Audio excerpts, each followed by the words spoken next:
Hello everyone, total online study channel में आपका एक बार फिर स्वागत है। फ्रेंड्स, आज का जो अपना टॉपिक रहेगा, एक क्वेश्चन बड़ा इंपॉर्टेंट, लगभग हर एग्जाम में वो बनता ही है। ट्रिग्नोमेट्री जो फंक्शन होते हैं उनकी रेंज फाइंड करना, बट वो डायरेक्ट मत नहीं देता भाई कि साइन एक्स की रेंज निकाल दो, है ना। Everyone know -1 to 1 cos x, बिल्कुल वो सिंपल सा क्वेश्चन नहीं देता। थोड़ा सा उसमें थोड़ा सा वो मॉडिफाई उसको कर देता है, थोड़ा सा और उसको एक्सटेंड कर देता है ना। बट इतना भी नहीं करता कि हम उसको समझ नहीं पाएंगे। एक छोटा सा कंसेप्ट है ये, जो लगभग हर एग्जाम में आपको देखने को लगभग 1 या 2 क्वेश्चन अपने को मिल ही जाता है। वो आज मैं डिस्कस करने वाला हूँ, ठीक है। उससे पहले मैं थोड़ा सा कुछ उस फंक्शन की रेंज के लिए, यानी कि ट्रिग्नोमेट्री फंक्शन की जो रेंज होएगी उसको फाइंड आउट करने के लिए अपने को थोड़ा सा इंटरवल के बारे में अपने को थोड़ी सी नॉलेज होनी चाहिए, है ना। बट मैं बड़ी डिटेल में नहीं जाऊंगा इंटरवल के बारे में, बट जितनी सी मुझे ज़रूरत है एक बार थोड़ा सा उसके बारे में मैं डिस्कस करूंगा। आफ्टर दैट जो क्वेश्चन है ट्रिग्नोमेट्री रेशो के, उसकी रेंज कैसे फाइंड आउट करते हैं, किस टाइप के क्वेश्चन अपने को देखने को मिलते हैं। चलिए स्टार्ट करते हैं। सबसे पहले मैं डिस्कस करता हूँ एलिमेंट्री ऑपरेशन, है ना। कुछ एलिमेंट्री ऑपरेशन हम इंटरवल के ऊपर हम अप्लाई कर सकते हैं, उसके बारे में हम थोड़ा सा डिस्कस करेंगे। मान लो ये कोई अपने को कोई भी इंटरवल दे रखा है, फॉर एग्जांपल 1 2 3 दे रखा है ना। ये कोई भी क्लोज इंटरवल 1 2 3 अपने को दे रखा है। इसके अगर मैं एलिमेंट्री ऑपरेशन इसके ऊपर मैं अप्लाई करूँगा, इट मीन्स मैं इसमें क्या क्या चेंज कर सकता हूँ। मान लो कोई मैंने लिया y बिलोंग्स टू 1 2 3, है ना। अगर मुझे चाहिए y+7, इट मीन्स एक कॉन्स्टेंट नंबर को मैं ऐड कर सकता हूँ। इसकी जो अपर लिमिट है उसमें भी और लोअर लिमिट है उसमें भी, यानी कि y+7 की अगर मैं बात करूँगा तो वो कहाँ से कहाँ तक चला जाएगा। 1 में 7 ऐड कर दो 8, और 3 में 7 ऐड कर दो 10। यानी कि अगर आपको बोल रखा है कि y belongs to 1 2 3, then y+7 will belongs to 8 to 10, है ना। चलिए, ये तो उसके बाद क्या हो सकता है। एक तो ये चीज़ अपने को यूज़ करनी पड़ सकती है भाई। दूसरा क्या है, मान लो वो आपको दे देता है जो इम्पोर्टेंट है, जहाँ अच्छा अगर मैं मल्टीप्लाई करता हूँ, अगर y बिलोंग्स टू 1 2 3, अगर मैं आपसे पूछूँ 3y विल बिलोंग्स टू, तो यानी कि 3 से मल्टीप्लाई कर दो, 3 to 9, है ना। स्क्वेयरिंग की अगर मैं बात करता हूँ भाई, y belongs to 1 2 3, then y square will belongs to 1 square 1, 3 square 9, है ना। यानी कि ये हम अप्लाई कर सकते हैं इसकी रेंज फाइंड करने में। बड़ा सिंपल सा ये लॉजिक है। उसके बाद जहाँ से क्वेश्चन बनता है तो उसके अंदर जो हम यूज़ करते हैं रेसिप्रोकल, ये इंपॉर्टेंट है, यहाँ मिस्टेक कर देते हैं भाई।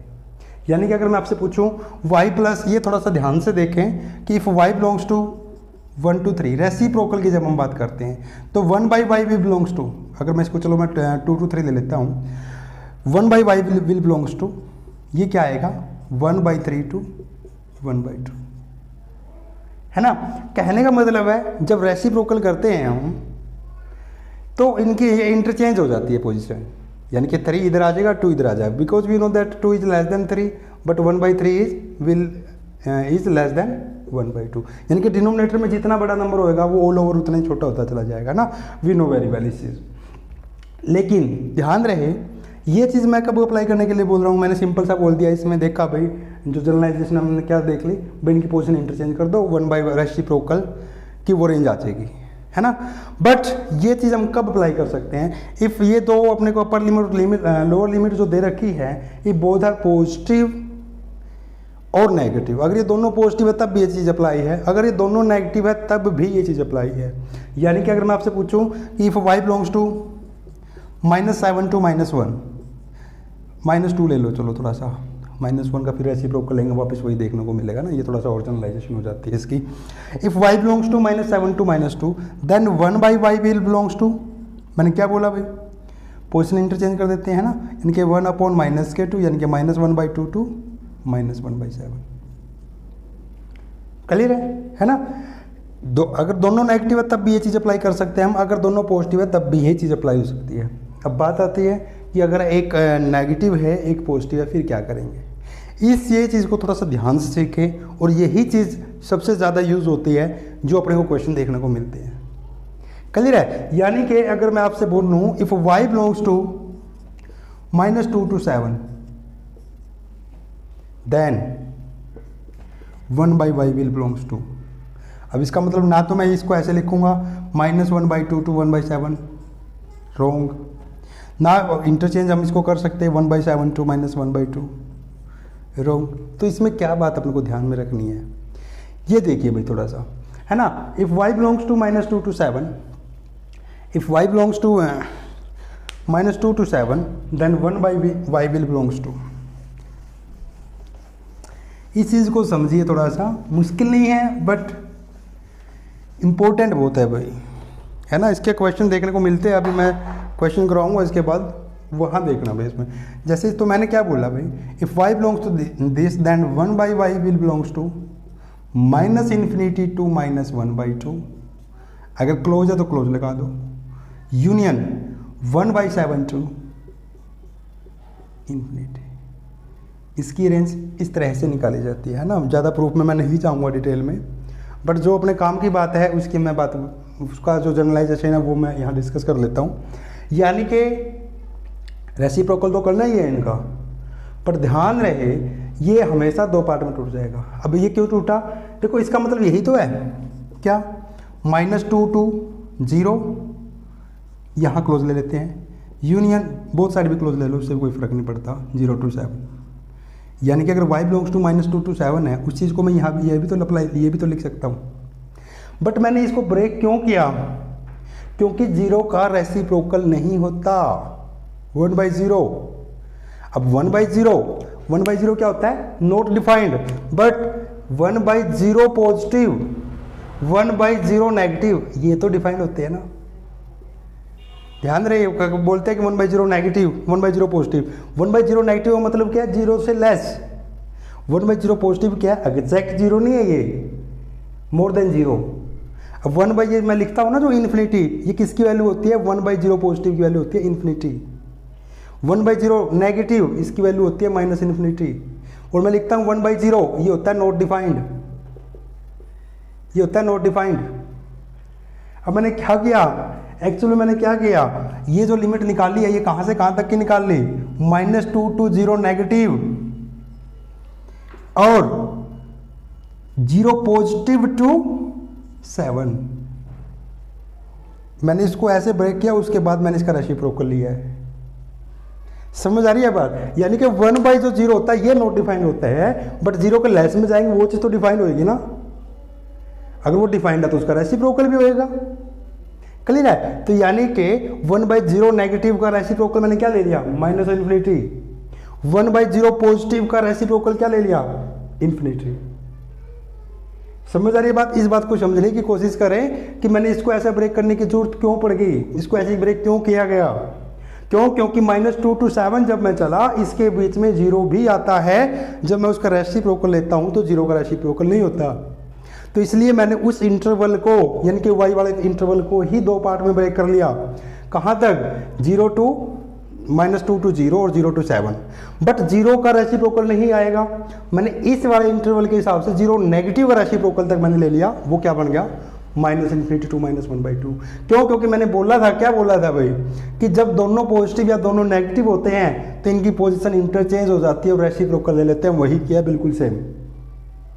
जब दोनों पॉजिटिव होते हैं पोजीशन चेंज इंटरचेंज हो जाती है, यानी कि 0 का रेसिप्रोकल नहीं आएगा बट 0 पॉजिटिव का आएगा। 0 पॉजिटिव रेसिप्रोकल क्या होता है, इन्फिनिटी। मैंने बोला था इंटरचेंज कर देना है और रेसिप्रोकल ले लेना, वही किया है भाई। समझ आ रही है बात, ये यानी कि अगर थोड़ा सा समझने की आप कोशिश करोगे, ये कुछ नया नहीं है। जो थोड़ी देर पहले मैंने बताया था कि दोनों पॉजिटिव अगर इंटरवल में है, दोनों नेगेटिव अगर इंटरवल में है, रेसिप्रोकल की जब बात करते हैं तो वो इंटरचेंज कर लेते हैं उनकी पोजीशन, तो वो रेसिप्रोकल की रेंज निकल के आ जाती है।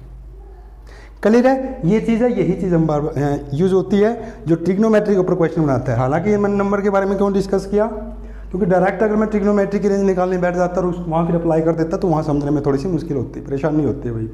इसलिए मैंने यहाँ पहले थोड़ा सा ये डिस्कस कर दिया। चलिए अब क्वेश्चन स्टार्ट करते हैं, किस तरह के यहाँ क्वेश्चन देखने को मिलते हैं। चलिए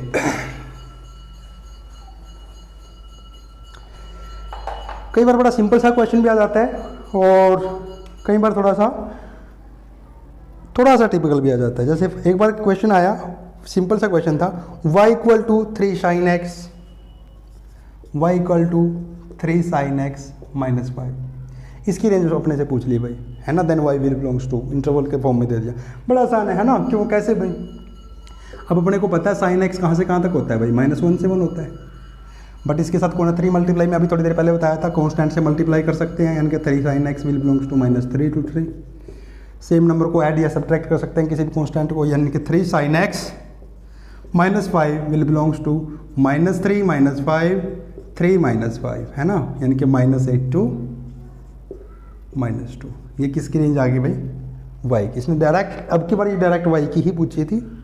एक बार पीजीटी स्टेट में क्वेश्चन आया था, बिल्कुल ऐसे डीजी है ये आया था, बट अगर ये यहाँ से 1/y की पूछ लेता है थोड़ा सा, इसको थोड़ा सा मुश्किल बनाने के लिए, तो हम क्या बोल देंगे इसका, -1/2 to -1/8, क्योंकि मैंने अभी बताया था जब बहुत नेगेटिव या बहुत पॉजिटिव होता है तो पोजीशन इंटरचेंज हो जाती है, रेसिप्रोकल ले लेते हैं।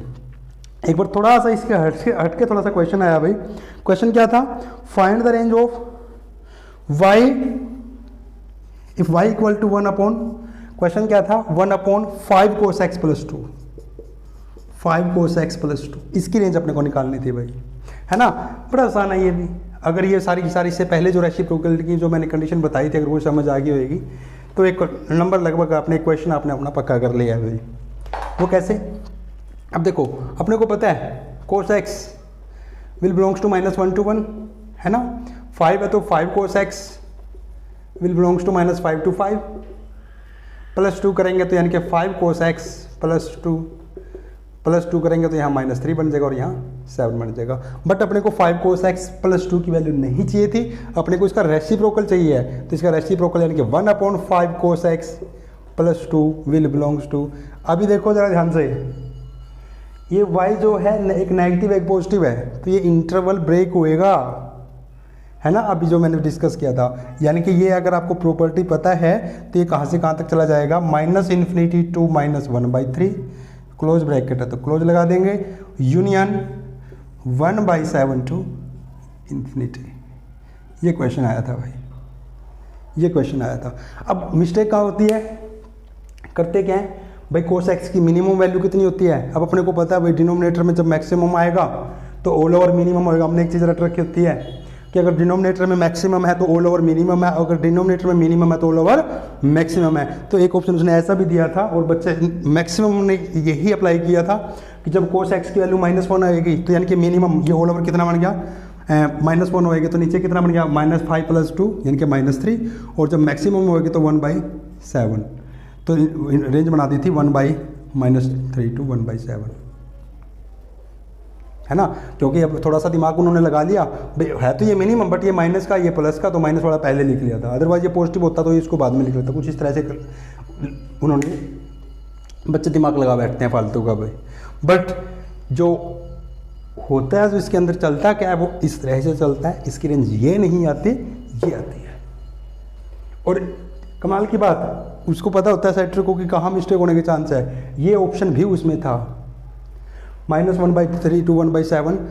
सीधी सी बात हमने रट रखी होती है कि जो मैक्सिमम है नीचे, अगर अपने को ऑल ओवर मिनिमम बनाना है तो नीचे मैक्सिमम बना दो, अगर ऑल ओवर अपने को मिनिमम बनाना है तो नीचे मैक्सिमम बना दो। वही कंडीशन हमने यहाँ अप्लाई करके ये आंसर बना बैठे थे बच्चे भाई, बट ऐसा नहीं होता, वर्किंग जो होती है इसकी वो ये होती है भाई इस तरह से।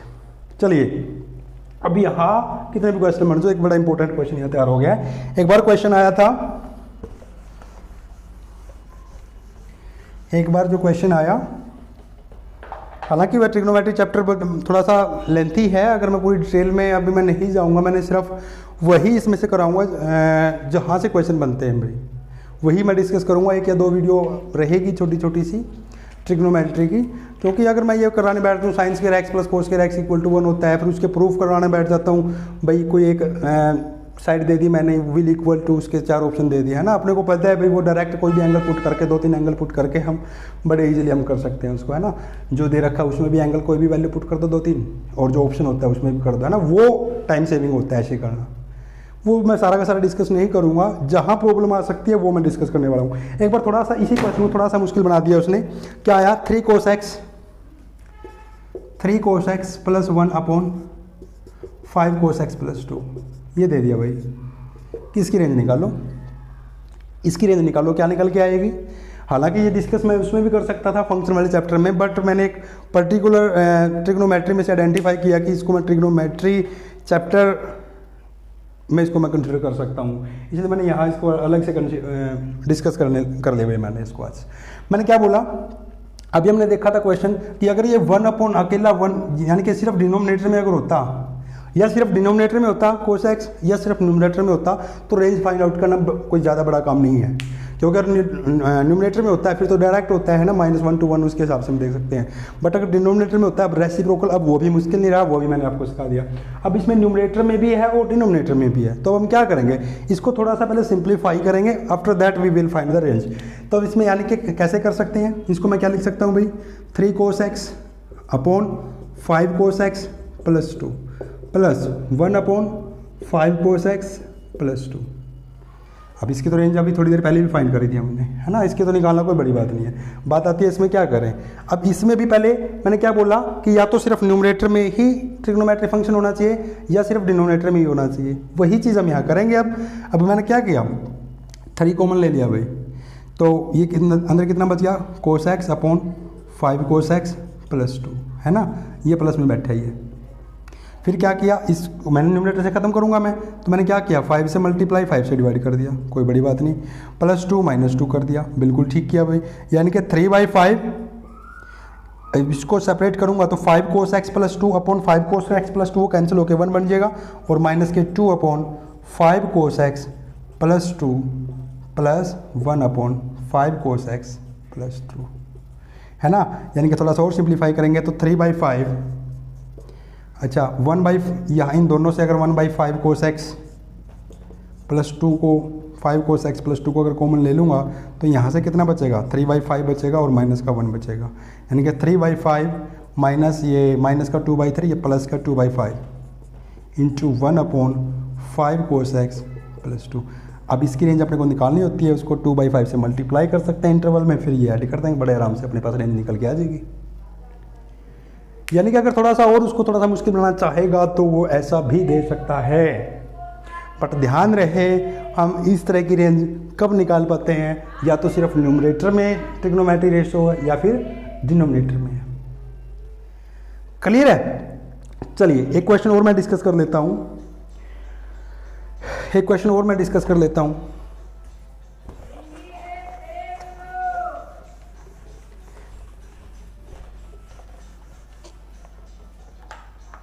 एक क्वेश्चन और मैं डिस्कस कर लेता हूँ, y equal to √2 secant x minus 1, इसकी रेंज अपने से पूछ ली भाई, है ना। हम तो चलते हैं भाई अपने स्टेप, अपने को ऊपर क्या पता है भाई कि जो secant x होता है उसका ग्राफ अगर आप देखोगे, है ना, secant x अगर आप कुछ इस तरह से हम बनाते हैं, 11th क्लास में आता है भाई, यानी कि जहाँ जहाँ ये कुछ ऐसा है इसको रफ कर देते हो, यानी कि मैक्स माइनस इसकी रेंज जो बनेगी -∞ to -1 यूनियन 1 to ∞, है ना। ये किसकी रेंज होती है, secant x की होती है। बट अपने को किसकी चाहिए, 2 के साथ मल्टीप्लाई करना, अभी बताया था कांस्टेंट से मल्टीप्लाई कर सकते हैं, यानी कि 2 secant x विल बी। अब -∞ 2 से मल्टीप्लाई करेंगे कोई फ़र्क नहीं पड़ेगा, यहाँ फ़र्क पड़ जाएगा, यूनियन 2 to ∞, है ना। फिर -1 करना है तो 2 secant x, सेम नंबर को हम सब्ट्रैक्ट ऐड कर सकते हैं, मैंने बताया था भाई, यानी कि -∞ में तो 1 माइनस करेंगे तो कोई फ़र्क नहीं पड़ेगा, बट यहाँ फ़र्क पड़ जाएगा -3 यूनियन, और ये कितना आ जाएगा 1 to ∞। क्लियर है। ये किसकी रेंज आ गई, 2 secant x की। बट यहाँ भी थोड़ा सा एक स्टेप फिर अपने को यहाँ थोड़ा सा रुकना पड़ेगा और सोचना पड़ेगा। अब क्या है, अपने को रेसिप्रोकल वगैरह तो कुछ करना ही नहीं, क्योंकि उसने डायरेक्ट y की पूछ रखा था, बट स्क्वायर रूट लेना है। अब ये सारा की सारी है किसके अंदर, स्क्वायर रूट के अंदर, और स्क्वायर रूट के अंदर नेगेटिव वैल्यू तो नहीं जाएगी, है ना, नोट तो डिफाइन नहीं हो पाएगा। यानी कि ये जो पोर्शन है -∞ to -3 इसकी रेंज में नहीं आ सकता, क्यों, क्योंकि वो डिफाइन ही नहीं होगी उसके लिए y की वैल्यू। तो बचा क्या, 1 to ∞। अब बात आती है कि 1 to ∞, बट ये तो इस चीज़ की रेंज आई अभी, लेकिन अपने तो स्क्वायर रूट भी लेना है। अब 1 का, अब मैंने क्या बताया था, जो मिनिमम वैल्यू है उसका स्क्वायर, अब इसके लिए डिफाइन है ना। अब मिनिमम जो वैल्यू है उसका स्क्वायर ले लो, यानी कि 1 का स्क्वायर रूट कितना होता है, 1 ∞ का स्क्वायर रूट अगेन जाकर वही आएगा। It means y will belongs to कितना आ गया था भाई, 1 to ∞। इस क्वेश्चन में थोड़ी सी खास बात क्या थी, अपने को ये सोचना था कि ये नेगेटिव भाई 2 सेकेंड एक्स -1 की तो रेंज आ गया -∞ टू -3, बट स्क्वायर रूट के अंदर नहीं जाएगा। क्यों? क्योंकि स्क्वायर रूट के अंदर जो नेगेटिव नंबर है वो नहीं आ सकते। क्लियर है? यानी कि इस टाइप के क्वेश्चन बड़े नॉर्मली अपने जनरली अपने को देखने को मिल जाते हैं भाई। तो 2-3 टाइप के और क्वेश्चन रहते हैं, है ना। एक टाइप का क्वेश्चन आते हैं उसमें हम अर्थमेटिक और ज्योमेट्रिक मीन का यूज करके बड़े आसानी से हम रेंज फाइंड आउट कर सकते हैं। एक छोटी सी वीडियो और रहेगी जिसमें हम ट्रिग्नोमेट्री रेशो जो है उनके रेंज के बारे में बात करेंगे। उसके बाद यानी कि एक वीडियो में और मैं इसको ख़त्म कर दूंगा, range of trigonometry function. Clear है? चलिए आज की वीडियो में ही इतना ही। नेक्स्ट जो वीडियो होगी उसमें फिर डिस्कस करें। मिलते हैं नेक्स्ट वीडियो में। Thank you very much.